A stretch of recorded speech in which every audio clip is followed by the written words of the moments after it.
In the last several years, the rivalry between the United States and an increasingly powerful China has intensified. China wants to establish or re-establish itself as the predominant power in East Asia, while the US is determined to maintain its influence in this region. Who will emerge triumphant? Professor Aaron L. Friedberg of Princeton University is a former advisor of the CIA and the US National Security Council. He spoke on the geopolitical rivalry between the US and China at the 3rd S.T. Lee Distinguished Annual Lecture organized by S. Rajaratnam School of International Studies. How do you think this fight, this rivalry, this fight for supremacy is going to impact ASEAN and Singapore specifically? I think increasingly the focus of rivalry between the United States and China is going to shift towards Southeast Asia, and we're beginning to see that. And that's partly because of the question of the disposition of resources in the South China Sea. And China's actions in that area in the last couple of years have aroused the concerns of countries, the ASEAN countries, and caused them to be more supportive of continued and increased American presence and role in the region. I think Singapore has played a key role, and for some time, in trying to mediate between the United States and China, but also trying to make sure that the United States remains engaged to maintain a balance even as China's power grows.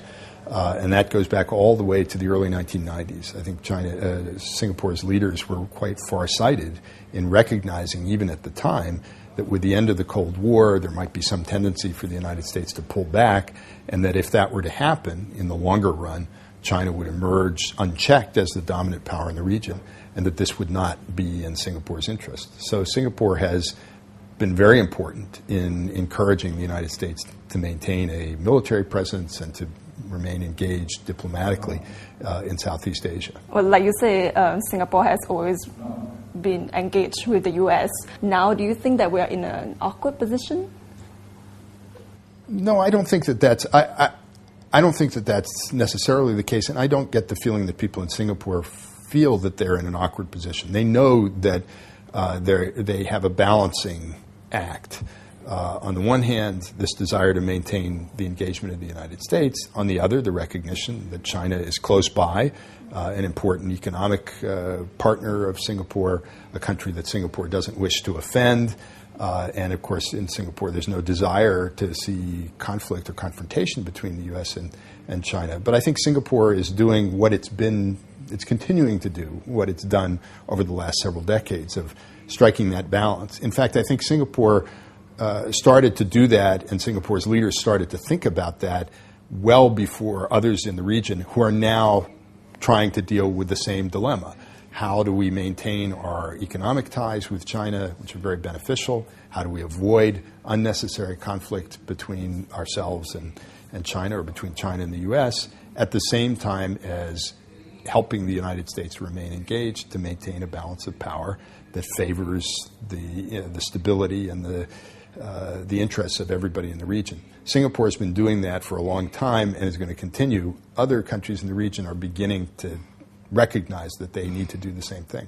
So going forward, what should Singapore do to benefit from this position? If I were in the position of my friends who are in government here, I would do exactly what they're doing, which is to try to walk a fine line. I think there's been some concern in the last several years, increased concern about Chinese assertiveness and a desire for the United States to make gestures and to take stands and make commitments that make clear to everyone in the region that it's not going anywhere, and that's been the object of the policy pursued by the government of Singapore to encourage that.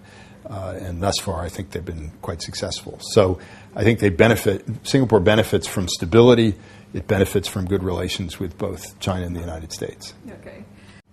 With the announcement yesterday by Mr. Obama, he said that he's going to tighten military spending and then also focusing it on China or Asia.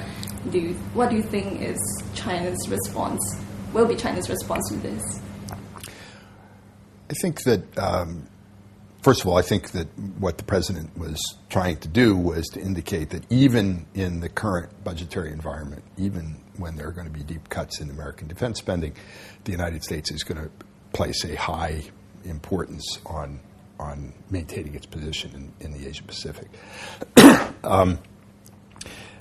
I think the Chinese reaction will not be favorable. I think Chinese leaders are not going to be surprised that this is what the president said, because American officials have been saying the same thing for several years now.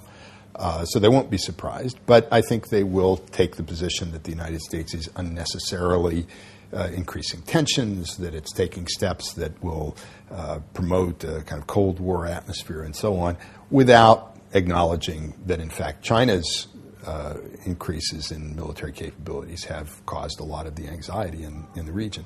But that's the way great powers behave. I don't think they'll be shocked, but they will state their displeasure. Just to round up, do you think that China will ever overtake the U.S. as being the next superpower? Well, I think China, if it were to continue to grow at the rates that we've seen in the last several decades, would at some point have an economy whose output of goods and services was greater than that of the United States. But even if that were to happen, and it might in the next several decades, China would remain a relatively poor country because of its very large population, would likely remain behind the United States in technology and military capabilities. So while I wouldn't rule out the possibility that at some point China could be the dominant power in the world, I don't think that that's at all imminent. And also I don't think that's inevitable, because China faces many challenges in trying to sustain its growth. So I think for the time being, the United States is going to remain the dominant power in the world, even though the distribution of power will continue